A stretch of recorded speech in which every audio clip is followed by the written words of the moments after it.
basically a telecom engineer, and but when I was a student, I entered engineering in 1993. So at that time, just the first browser was released. I still remember the day. I was staying in hostel, and hostel had a bunch of computers. And one of my friends in that hostel, he opened the computer and downloaded Mosaic. That was the first browser, if you remember. So that was the year I entered engineering. And since then, I have been dabbling with web technologies. So by profession, I am in telecom. I have nothing to do with HTML or CSS or JavaScript. But these are some things I picked up out of interest. And today I run a product called Devopedia. Some of you might have seen it online. It is accessed at devopedia.org. And there we publish articles on technical content. So it is partly inspired by Wikipedia. Right? The way Wikipedia is designed, our platform is also collaborative. Anyone can create an account and you can put in your content. Only thing is, like Wikipedia, it has certain rules. For example, when you add content, you have to give citations. So writing the article is only half the job. The major part of the work is doing the research, getting the content together, giving the correct citations, and writing it in a way that it is understandable for even beginners. So the more work author puts in writing an article, the easier it is for the readers to understand. So that is the focus of Devopedia. So you can take two articles, one published on Wikipedia and one published on Devopedia. You will find very often that the article published on Devopedia is easier to read and understand. Okay. So that is so I am one of the trustees of Devopedia. It is a non-profit. It is under Devopedia Foundation. Ramanathan here, he is another trustee. Right. So we have 4 trustees. So all like Ramanathan, he has a full-time job, but part-time he is also a trustee of Devopedia. And we have our own meetup group. Check it out. So today's talk is about OHIF viewer. So OHIF stands for Open Health Imaging Foundation. Any of you here from the medical domain? Hands up. Okay, one person. Front-end developers, hands up. Okay, quite a number of them, full stack front-end developers. Students? Yeah, very surprising, only one student, okay, that's good. So we'll start with a demo. The way this talk is organized, I'll show the demo, how the UI looks, so that we get a sense of how it looks. Then because it's very much domain specific, we need to understand a little bit about the medical domain to appreciate the app. So I'll talk a little bit about the medical domain. Then we will go and look at some of the architectural aspects of the product, how it is built, and some React stuff. Okay? Because I myself I don't consider myself as a full stack developer or a front-end developer. I am not an expert in React. You can still ask questions, I will try my best to answer them. So we will look at the code, but I just want to put it out that I am not an expert React developer. Okay? So let's start with the demo. Now the thing is, the demo is online in the sense that we don't have to install anything. There is already a demo running online, and this particular product has gone through multiple versions. Currently it is at version 3. So we have a version 3 demo hosted at ohif.org, and when you load the home page, you get a list of studies. So all this, each study is related to a specific patient. Okay. And it captures some high-level details like when this particular scan was taken and so on. So let's take a simple example. When you open any particular study, you will get a list of items in that study. So let's take this one. Yeah, so you can see here, multiple series. Right, this particular study has so many different scans. And in each scan it shows how many different photos are there and so on. So we can launch one of these things and then it starts loading. You can see the responsiveness. It loads quickly. The whole thing is built as a React app, and then you can navigate. So we can go to another one. So let's say take this particular scan, and yeah, I have to double click, then it loads. And you can see here at the bottom 22 images are there, and we can scroll into other images. We can scroll down. scroll up, right? And there are a lot of tools, because if you are a medical professional, if you are a radiologist or any kind of a doctor, you will have to, you might want to use many of these tools. For example, annotation tools, measurement tools, and so on. So this is DICOM? These are DICOM files? DICOM, yeah. These are all DICOM files. And then you can select different visualizations. You can change the way. So let's say all these are from a particular scan. You can go into cine mode, and then you can play this. Right? So sometimes you want to play it as a video at a certain frame rate. You can do this. Right? So let's take another example. Yeah, so this is one example, and then you can download individual images if you want. And because I am not a medical professional, so I don't know exactly how these things are used, but the person trained in the art, they will know how to use it. You can also, so there are many other ways in which you can view the files in the system. You can also enable grid mode. Suppose you want to look at multiple scans at the same time. So you can do that via the grid mode. So you can see how easy is it to switch views. Okay, so this is an overview of the app as it stands. And we can go back to the list of studies. Sorry to just, so these studies, the files, the images are on your server there somewhere? This is all hosted online, nothing to do with me. This is a demo already running on the web. Right, so if I as a user want to view my own patient's files, how would I use this? You have to install it in your server system. Let's say you have a cloud account, you can install it there. And the data I would have to push there? Push there or a separate server. I mean, whatever. You need a DICOM server. So I cannot use it in a small clinic. Okay, so now let's go to, so this is, I just wanted to give an overview of the app before going into the details. So a little bit about the medical domain. So this is a Devopedia website, so we are looking at OHR viewer. So we have already seen how it looks.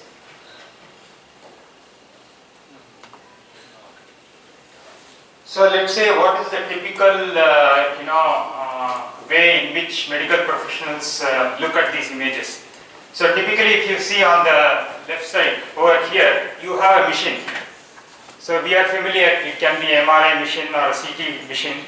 So the machines are designed to generate images in a certain format, which that gentleman earlier referred to DICOM.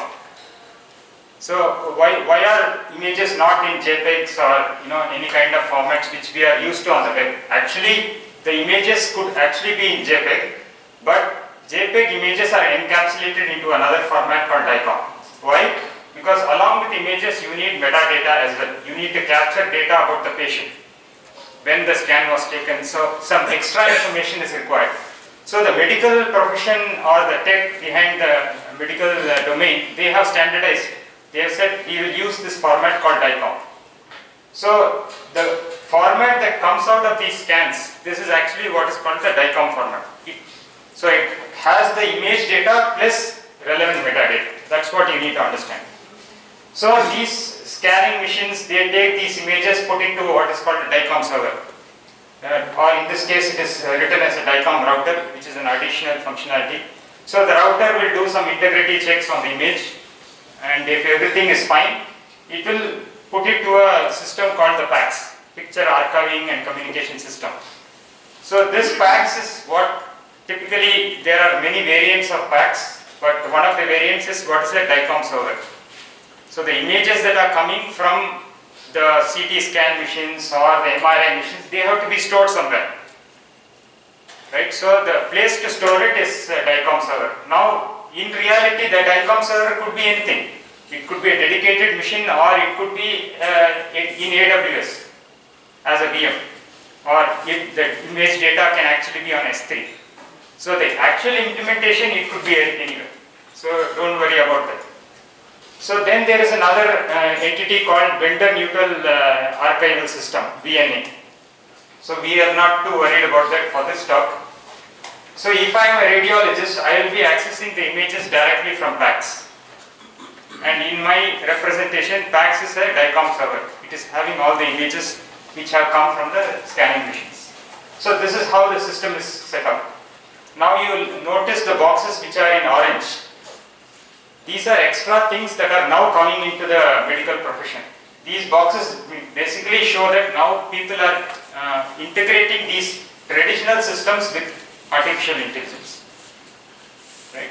So the ones in blue are the traditional systems. Now people are bringing in AI models which will pull images from PACS, analyze those images, throw out predictions, and that will feed back into PACS which can be accessed by radiologists. So in the traditional system, radiologists would do all the examination, all the analysis. But today he is going to be assisted through AI as well. Yeah, so as you are getting the people's data, yeah, what are the compliances and securities there to?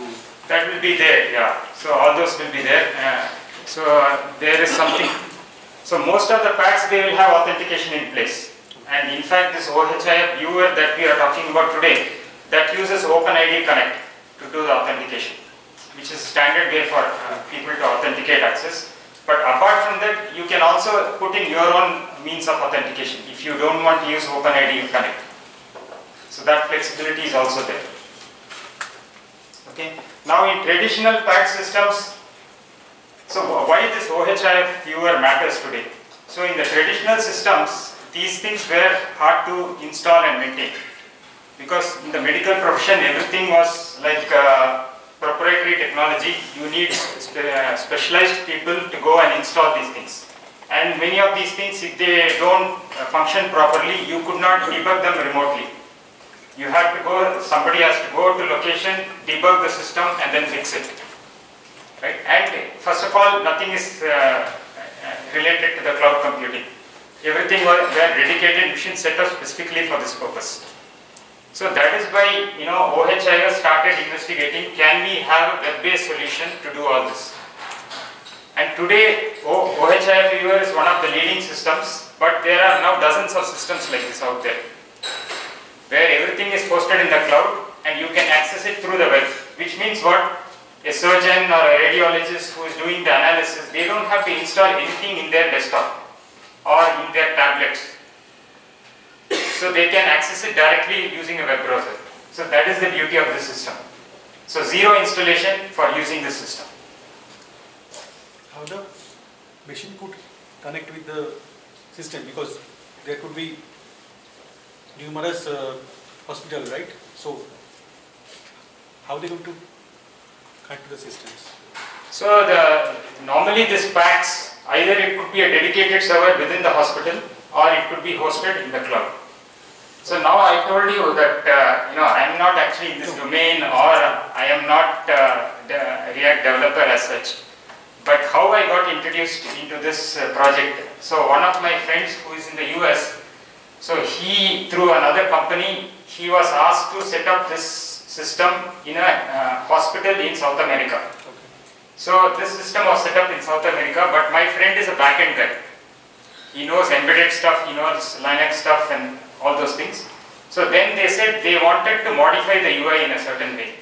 So that's when he came to me and said, can you do it for me? So I went and looked at this project and I started modifying.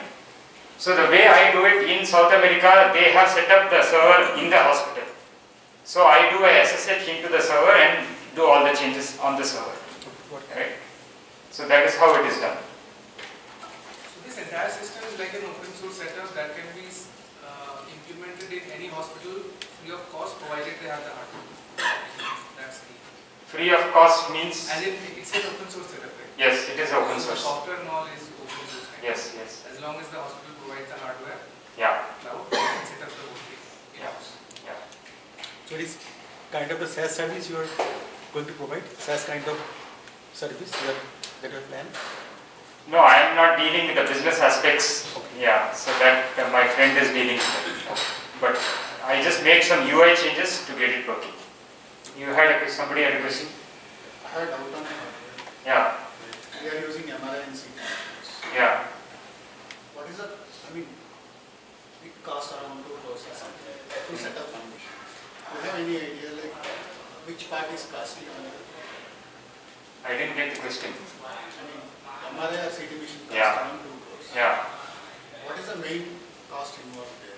In the sense, like if I want to set up an MRI, I have a thought where in all small cities it's not possible. Even you won't see an MRI patient in that facility.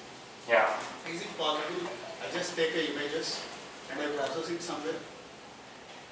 You can, but see, the whole thing is when patient comes in, you need to scan the patient, right?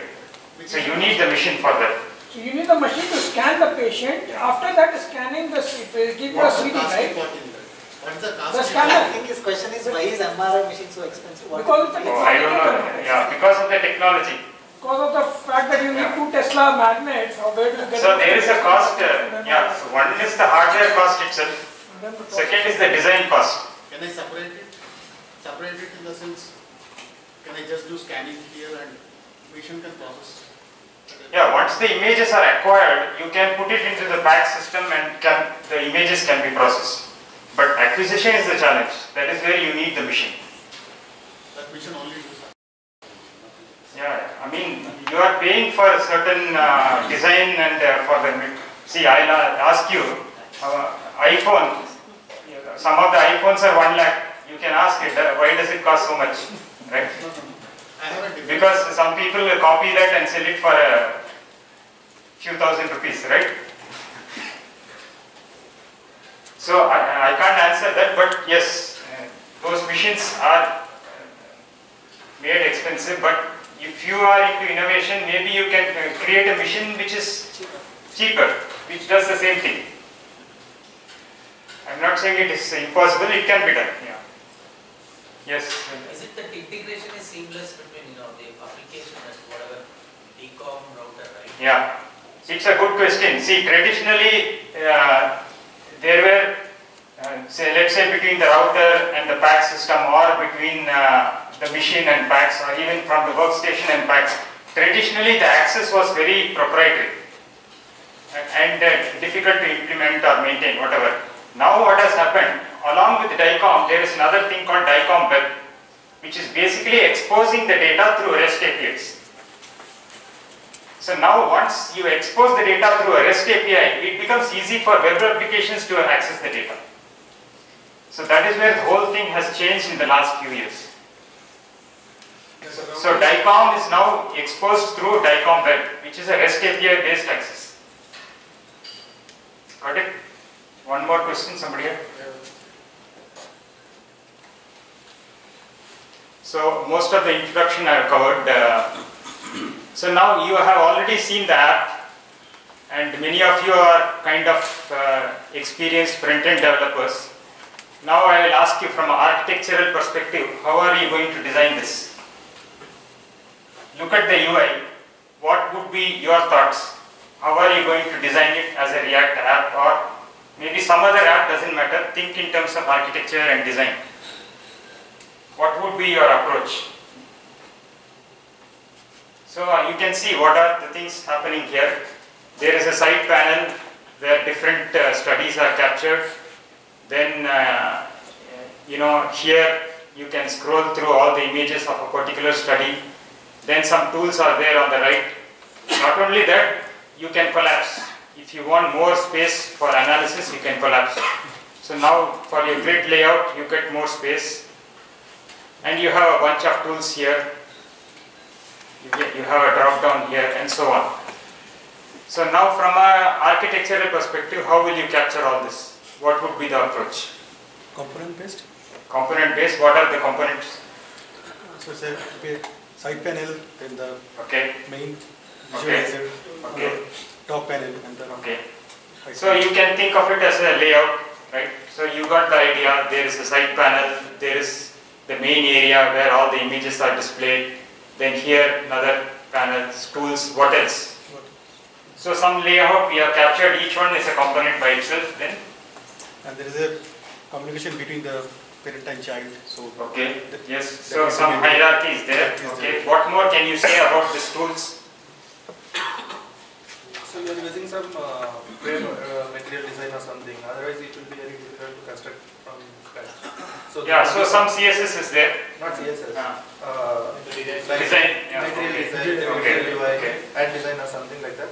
Okay. You have a tooltip at the top which has lot of dropouts. So I think it will be coming from some kind of a design UI design framework. Okay. Okay. And you have model in the all those things which when you click, it is a model. Okay. Means like pop-up kind of thing, Yeah. and then you can expand. So when we say component-based design, many of you mentioned that. So we have to also think in terms of hierarchy. So take toolbar as an example. Each button is a component, right? And then that is composed now within a toolbar. Now because you can't fit so many tools, there is one component which is a drop-down. Right? So this is kind of a specialization, and once you open the drop-down, you get more tools. Because obviously here the real estate is limited.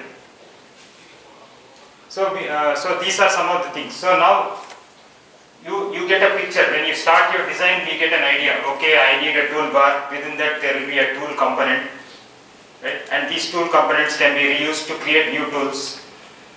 But somewhere along the line, I will need a drop down. So that is a specialization. Okay, drop down of tools. Then here side panel. So now we get a picture what kind of UI we want and how we are going to compose our components. I think then comes to the things called state. Yes. How do you maintain the state of that you selecting from top, and that will be Yeah. yeah. So it also could be a framework, Redux or Saga or something like that. And you will use APIs. The data is coming from same API Yeah. from the backend. And you might be using hooks, React hooks.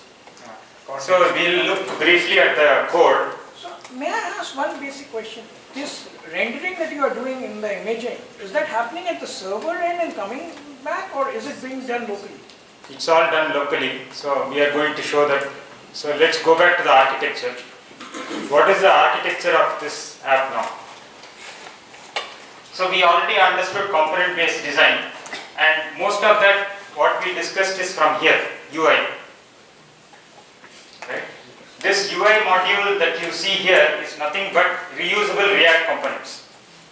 So we discussed toolbar, side pane, main panel, and so on. Everything is in that particular component UI. It focuses only on the UI aspects. But then this gentleman now asked, what about the processing of the images? Where is that happening? This is where your design and architectural skills come in. You don't mix these two together because their concerns are very different. So when it comes to processing the images, they are done in other modules. Now you see some of the modules are colored in yellow and some are colored in blue. So those in blue are the core components of this particular viewer, OHI viewer. The ones in yellow, they are also part of this project, but they are developed or implemented as separate projects. Already separate projects are there, and they are imported or reused into this project. So you don't always reinvent the wheel, right? Others have developed certain things, you reuse them in your project. So for example, we know that images are coming in DICOM format. So you need a parser because it's a separate format. You need a parser. So your browser can understand JPEG. When a browser reads the JPEG, it will know how to decode and display. But browser doesn't understand DICOM. So you need a parser for DICOM. That is where the DICOM parser comes in. Somebody has implemented, this project is using it. Similarly, DCM.js, again related to DICOM, but implemented in TypeScript and JavaScript, right, which is relevant to this project. There is another separate project called Cornerstone, which is a bunch of JavaScript libraries to do image processing. So you asked about where are the images processed, where is the rendering happening. All that is powered by the Cornerstone libraries. That means it's locally in the browser. Locally in the browser, right? So all that is done here. Then coming to the core of the project. So there is UI, there is viewer, there is core, I18N. I18N, everyone understands, for internationalization. You can display in different languages, so that is that component. Viewer is the one that brings everything together, right? It brings the core along with the UI and the extensions. Extensions, everybody understands extensions. You take any modern software system. Take Eclipse for example. Eclipse, when you download and install, you don't install everything. It installs a minimum set, then you bring in plugins, correct? Take VS Code, same thing happens. Right? So you install the basic set and bring in plugins. Same thing in this OHI viewer. You install the core, extensions are also installed, but extensions basically help you to separate the main logic of the core, business logic, from extra functionality. So I'll talk a bit more about extensions and modes a little later. So UI we understand, core we understand, then I18 viewer. So these are the main things. The other two are docs and CLI, which is easy to understand. Any questions at this point? I have on the architecture, yeah. So you talk about functionality, measuring the distance in the image. Yeah. So with this medical images, how can we actually measure the distance between? Because we can zoom in or zoom out the image. So we wanted to measure between 2 points. Then how do you do it in the architecture? That is a bit medical thing. When it comes to measurements, mainly I think they look at angles. That is what because I looked at some of the documentation, mainly they talk about angles. But I'm sure there will be some sort of a scale involved. So when you zoom in this, according to the current scale, it will give the absolute measurements. You had a comment or question? You are using libraries and all, right? So how are you optimizing it? Like maybe you are using type of person. Maybe you don't need all the functions or all the functionalities of that. So are you using Webpack or something? Like how are you optimizing this libraries? Webpack is being used for build, and they use Lerna as the build system. So now you imagine all these are different modules. Will they be as part of the same code repo or different code repos? What would be the right approach?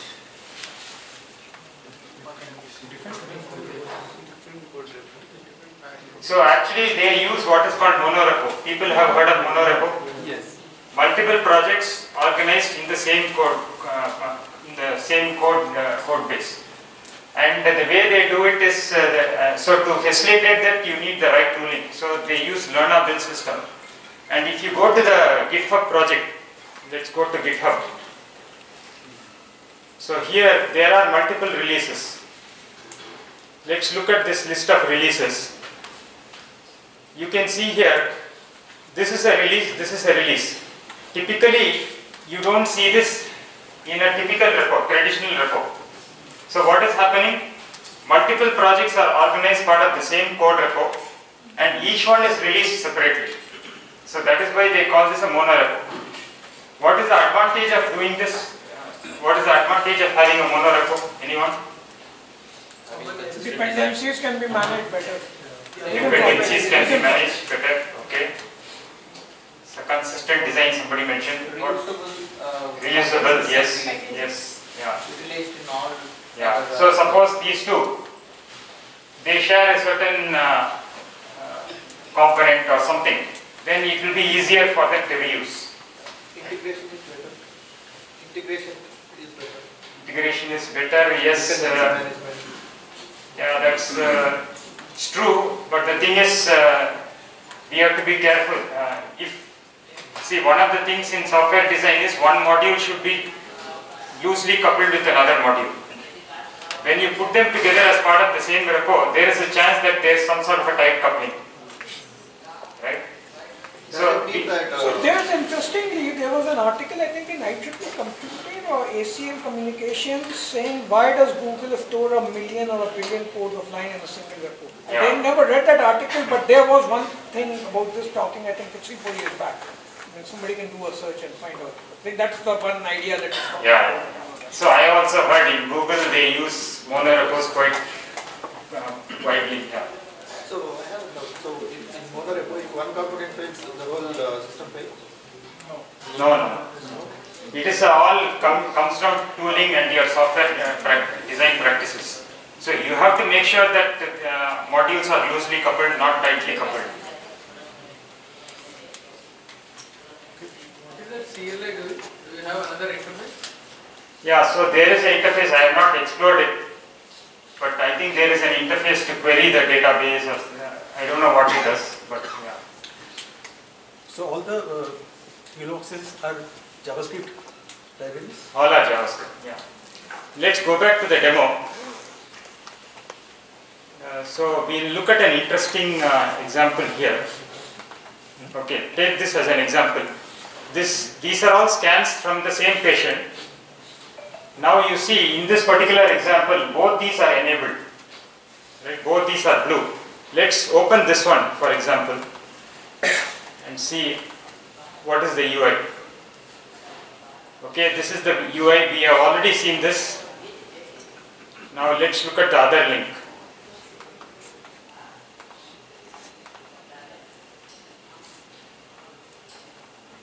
You see the difference? Same app, same data, but the UI is very different, right? Here UI looks like this, here UI looks like this.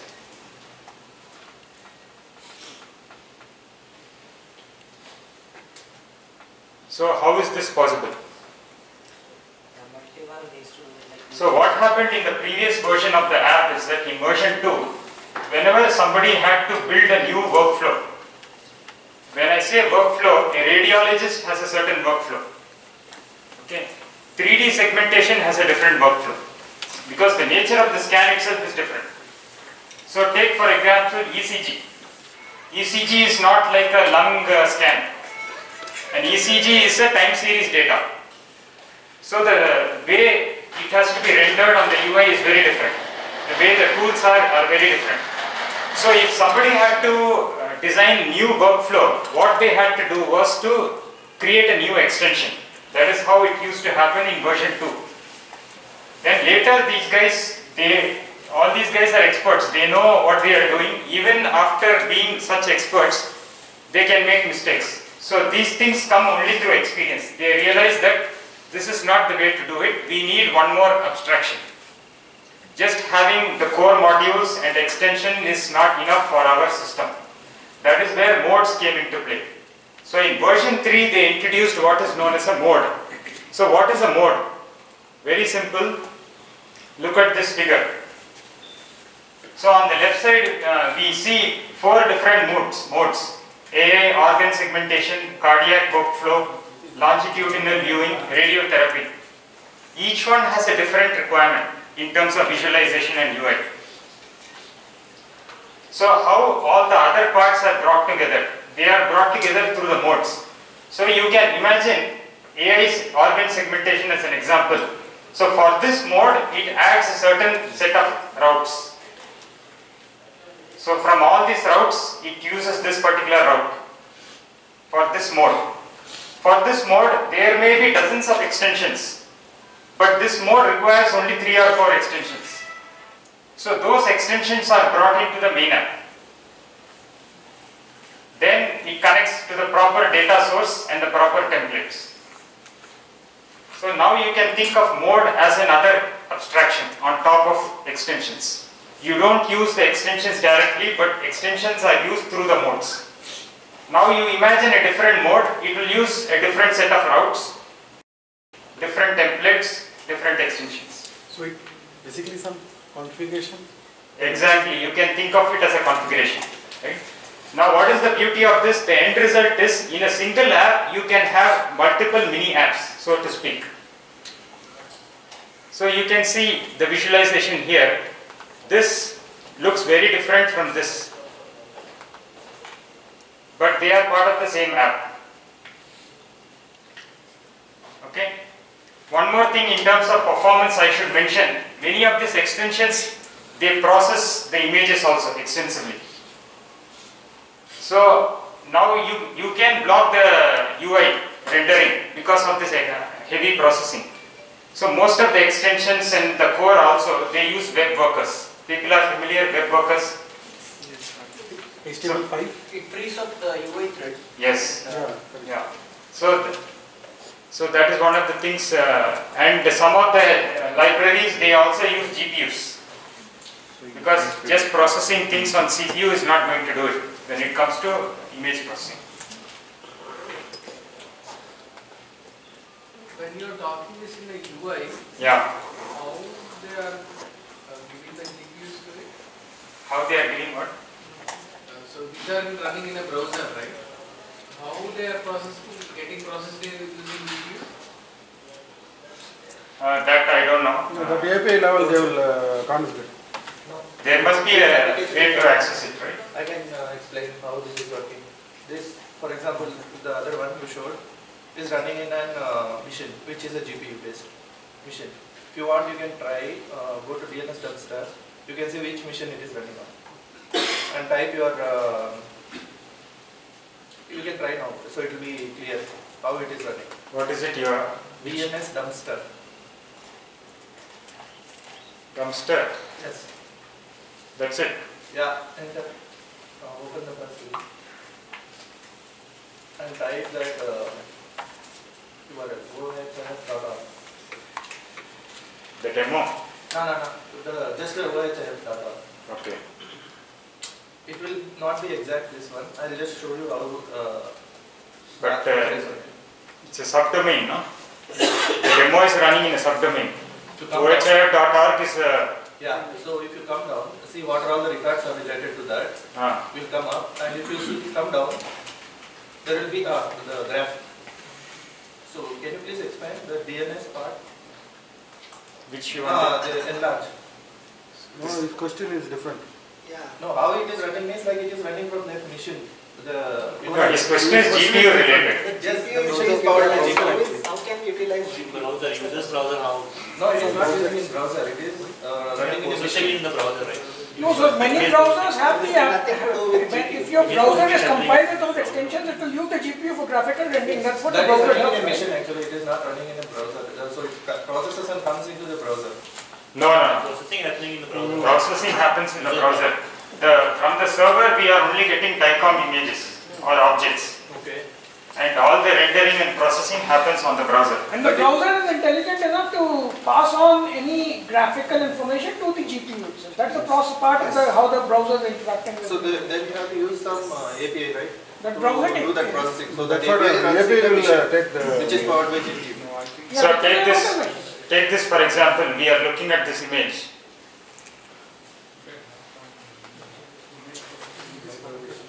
Yes. I don't know what to do. Essentially, whenever the browser is running, if you have a GPU or whatever, the graphic processing, your browser is anyway optimized to do it. It detects there is a browser and it pushes on the whatever the graphic. No, it won't do automatically. Especially in the computer vision part, you will have to do the embedding layer, and let's say you have M1 GPU in new Mac and you have We'll take it offline over lunch. So, any other questions? I thought that's a part of the OpenGL. That's still just a part we are long way. Especially for the computer vision applications, it's just loading the image file. Server side is just REST APIs. There's nothing special going on the server side. So because the app is mainly powered by JavaScript. So on the browser side, yeah, these are the tools which I showed you. Cornerstone being one of the main things which powers most of the app. No, the rendering. Yeah, rendering. See, this cornerstone.js, this has a bunch of libraries to process images. And the thing about Cornerstone is it has been developed specifically for the medical domain. It is not something we can reuse in some other domain. I have a question. So these things is taking so much of time. Why are you using browser? Why not interact with server and do the computation? Why is that? You mean render things on the server? Is that the question? Why there is no much of communication between the server and browser? You are going to do everything in the browser. Why is that? Is there any particular? See, communication is there in the sense that you have to get the images from the DICOM server. Yeah. But subsequently to process it, we want to process everything in the browser. Why? The question I will put it to the audience. Why do you want to process in the browser? Why not on the server? To reduce the load on network. To reduce the load on network. Well, I would say a very simple thing. The whole idea is you have a server whose only job should be to serve images. Today your systems, your desktop systems are much more capable than those to be able to do the rendering locally. And you should be able to use that instead of pushing it somewhere there and doing that work. And then when you get a video streaming, you've got a DICOM which is a set of still images essentially. Whenever you run it as a video, you're rendering it in a multiple 30 frames per second, 24, whatever frames per second. So Okay, any other answer? can be done on the server. Basically, load is pushed to edge. Load is pushed to edge. Using the client. They want to use the edge. We are processing on the client side. Question is why? Why not on the server side? Server means it will get loaded, right? If it's 100. Okay, many requests come, server has to process, but we can imagine a smart server will do caching. If I have processed for user A, I don't need to process. If it's the same data, I don't need to process for user B. But the network load will increase. We don't have to process those. Okay. Network load will increase if you try to do everything on the server side. That can make up the bottleneck for big images and things like that. So main thing I would say, many of them are valid answers, but from my perspective, main thing is responsiveness. Right? When I'm a medical profession, when I zoom, immediately it should zoom. You should not be going to the server, coming back with the zoomed version of the image. Right? Immediately it should zoom. It's like Google Maps. When you zoom, nothing happens on the browser. It has to go to Google server and get a new set of images. Right? So the responsiveness is very important. And secondly, different medical professions will, different doctors or radiologists will do things differently. So one radiologist will do a specific measurement, but some other guy who is more experienced, he will do a different type of measurement. You cannot predict how the user is going to use your system. So every processing like this cannot be offloaded to the server. So if you do all offloading to the server, there is very less chance that what one user does, that same processing can be reused for another user. So what we spoke about caching and reusing it for the other user, that is practically not possible. It will not work because every healthcare professional is going to process the image differently. And it has to be very responsive. I think there's also principle of abstraction. So you might be using a different device, a different type of screen than someone else. And typically the applications like or JavaScript, the libraries basically, they are more compatible. They will behave with Brave in a different way than for Chrome versus Safari versus let's say a browser based on your mobile. So that way it is abstracted at the library versus the server cannot possibly be aware about all possible combinations of devices and browsers for which it has to render images in a specific resolution. Like all the different possible combinations that can happen. So that way I think it is much better if it is distributed and the load is pushed to edge for both performance as well as to leverage the advantages of abstraction. We'll take this comment and come to you. Yeah, so I had a general question. I'm mainly a backend developer and have some experience with Angular, not much with React. I wanted to understand in this kind of component, where everything is componentized and the views can change. Is there any specific benefit in using React, or it could have been Angular or anything else also? I think Angular, the modern version of Angular would do just as well because they are equivalent. Or it could be Vue because now, see, when these frameworks first started, they started at different points. But now things have progressed, people have understood what works, what doesn't work. So now all of them have updated. So now more or less they have converged into one way of working, right? Shadow down, virtual down, updating the DOM more efficiently and stuff like that. Yeah. I'm curious about the volume of image you actually processing while the app first load, and is there any performance issue that you faced? Yeah. Who has the answer for this? When the app first loads, remember that this is a React app, so it is designed as a single page application. The app JS bundle will be loaded along with the first index page or whatever. So now his question is, so many images are there, will the app get loaded when you first load it? Will the performance be an issue? What is the size of the bundle? Okay, you? Lazy loading. Okay, what is it? Load on demand when scroll or... Yeah. So when you first come to this page, you are not actually loading any of the images. So this is the study list of all the patients. Index.html type of thing. Yeah. So here, it is true that the JS bundle is loaded. The entire app is loaded. But the patient data, so only this, for this particular thing, what is the list of studies that is loaded? But the images are not yet loaded. So as that gentleman said, lazy loading, only when you go to this page, at this point the images are loaded. Okay. And even here, for example, by default the first image is clicked. This one is clicked. And this is the one that is loaded here. And then maybe later on when somebody clicks here, then these set of images will get loaded. You could have browser cache happening so that when the image is clicked. Yeah, that definitely will be there. Yes. One question, like, are you like calling, when I click on this, there's a sidebar, right, where I'm getting a, not a bigger view, but when I click on it, I get a better view, right? So are these all same images or there are different images, like a lower resolution one and a better resolution one? Is there something like that which is happening or not? No, it will be the same image. Same image. Yeah, because we are not getting different resolutions from the server. Server is just sending DICOM object. Server is not doing any processing on the object. Right? We are getting it here and we display it as it is. But browser, on the browser side, we have a choice. If you want to design where you want to show a lower resolution, you can do that. But there is no point. Why? We already got the full image. Yeah, I have one question. So medical data is a bit sensitive, right? There's a lot of thing on that. So is there anything specific to encryption or security that you can run in the application? Or that's just... So they have this integration with OpenID Connect.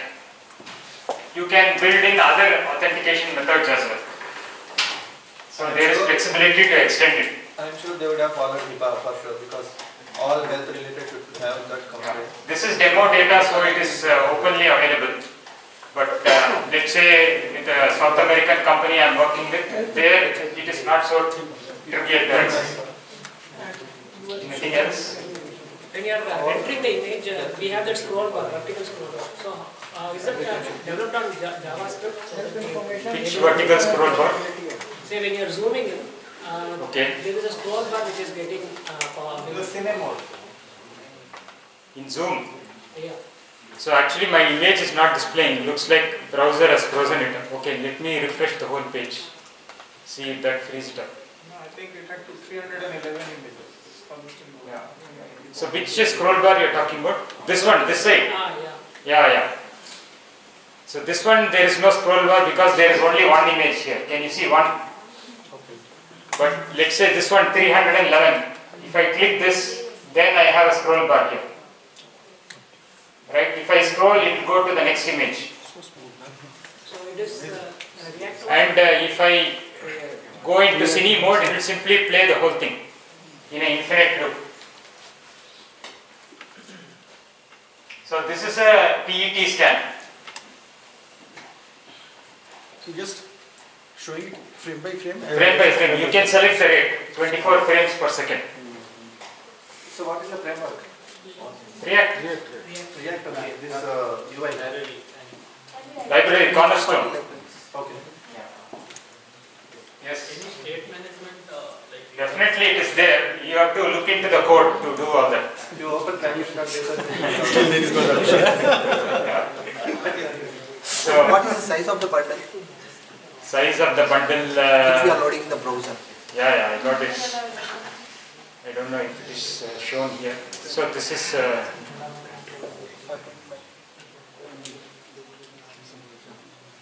Is this the bundle size? No. This viewer can be installed locally, right? In all the .js. This is the main bundle, no? 5.4 MB. So we can install this locally, right?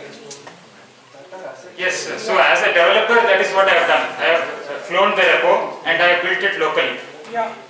So I can also deploy it locally. Yes, you can. That is what your local dev system gives you. You can host it in localhost 3004 by default. So any final questions? I think it's like lunchtime. Maybe another 5 minutes we'll wrap up. What about deployment? You did. Oh, good question. So one interesting thing here is two main ways in which you can deploy. You can deploy it as a standalone system, or you can simply embed it as a script tag into another application. So you can build a bigger application, and in that you embed this as a script tag within a script tag. So that is also possible. The entire application can be embedded. Yes. That's how people do now. Huh? We are forcing the ad, right? Ad. Into the pages. So when I first launch this in local machine, it will be empty, right? You will get something like, so you will get on local machine something like this. Same thing you will get. These are original patient data or like sample? It might be anonymized patient data. When you launch locally, see there is the app component, plus there is a data which is coming from DICOM server. So when you launch your own app, you build it and launch it locally, you still need the data. So by default it will connect to a readily available data set, DICOM server on the web. So you can use that for testing. In that grid review, right? Yes. Is there like 180 calls? So this gentleman is asking about API call. So earlier I mentioned that DICOM now exposes all the DICOM objects as a REST API. Yes? So it is very easy. Let's look at the cheat sheet for DICOM web. This is the REST API for that. Very simple. Get studies, name of the study. Right? And within a study, multiple series. So each one is a study. Within a study, you can have multiple series. For example, this one is a breast scan. So here you have 6 studies. And these studies are numbered. And within the each study, there will be multiple images. In this case, single instances. So now using your REST API, DICOM web has published the REST API. So using your REST API, you can query exactly what you want. Right? So now if we want to actually understand this, it is simple. Let's inspect it. I was asking the other screen where all boxes were there. So the thing is, those are all part of the same study. If you had called the study API, you would have got the entire series. Oh, by that time. Yeah. So now coming to this, let's say I go to the basic viewer, you can see here, request going through. And series, you get the response. So you queried a particular series, it goes to the DICOM web server, studies, limit, offset, etc. and then study instance UID. So all this is following the DICOM web specs. This API is free or we have to pay? Which API? DICOM. Yeah, it is published. This, I mean, like we have to pay to get the request back. To access. This is a demo system. DICOM. General, if you want to access DICOM, is it like open source free or like we have to pay? DICOM web, I think it is free. You have to check it. The provider might charge you. The APIs are published, so it's published. You can see. This is documentation. But the provider. No, you are asking an implementation of DICOM web. Is that what you are asking? I'll request. They will send data, right? So we have to pay or like is it free? Who will send data? Per request is free or they will charge? Is it an open source and free? You mean for this demo? No. To access the Generally, if somebody wants to use this application. No, DICOM web is the standard, right? If I ask you, if you want to access something from Google Sheet. Yes, but this looks like needs some processing, right? It will also cost them. But you are going to host it on your own DICOM server, no? Suppose you are launching this in a hospital. You have to set up a DICOM server to host the images. To use this API, do I have to pay? No. The question is no. Hospitals is not an API, no. It's their own API and own URL. Okay, I think we can wrap up here. So a few concluding words. I hope you found this useful. It's very specific to medical domain. Chocolates, no need, I think. We are going to have lunch. It's for us. I will give sir one chocolate. Thank you. Like Arvind doesn't want to give. Couple of more people have Who questions. He asked about the question he asked. I think Many people asked. Okay. We have so many chocolates. Who else asked? You asked? Yes, you asked question. See that gentleman in the corner asked. Angular gentleman.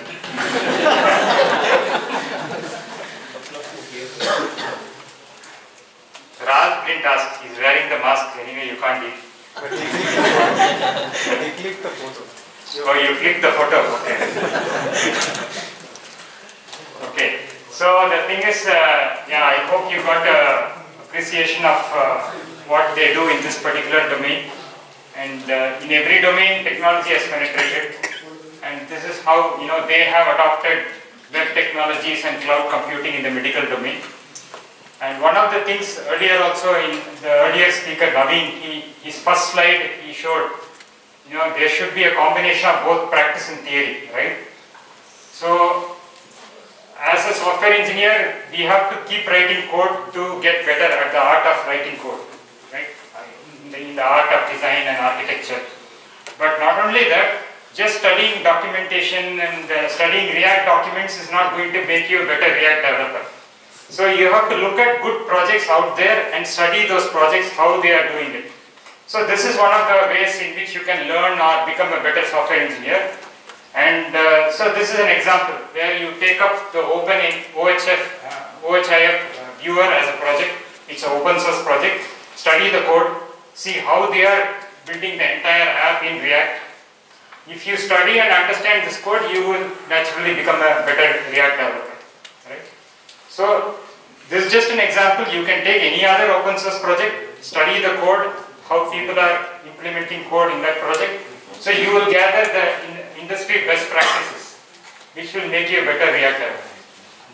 So with that, thanks for being a very interactive audience. So let's sit for lunch.